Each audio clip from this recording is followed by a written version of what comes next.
দেখো ট্রেন যাচ্ছে, দেখতে পাচ্ছ কিনা জানি না, আওয়াজ নিশ্চয়ই শুনতে পাচ্ছ।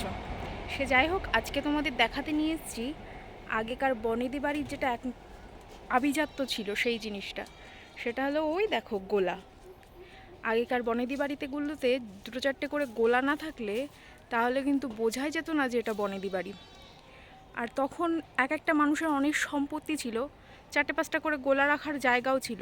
আর এখন হয়েছে কি, বংশ পরম্পরায় জায়গা জমি সব ছোট হয়ে এসছে, ওই জন্য সে গোলা রাখার আর জায়গা হয় না। এটা অবশ্য বাস্তবতা। যখন বংশ পরম্পরায় মানুষ অনেক বেড়ে যাবে তখন জমি কমে যাবে, তখন জিনিস রাখবে কোথায়, এটা স্বাভাবিক। এই দেখো নাদাগুলোতে জল ভরে রাখা হয়েছে, কালকে ধান সেদ্ধ করা হবে। আর এই দেখো উনুনটাকেও ভালো করে কাদামাটি জল দিয়ে নিকিয়ে নেওয়া হয়েছে, জ্বালানিও রেডি।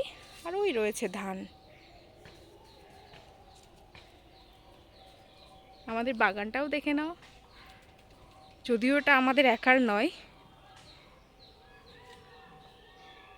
কাকা শ্বশুর জ্যাঠা শ্বশুরদের সবার মিলিয়ে মিশিয়ে। ওই যে বললাম না, দেখতে অনেকটা হলেও পরে ছোট ছোট হতে হতে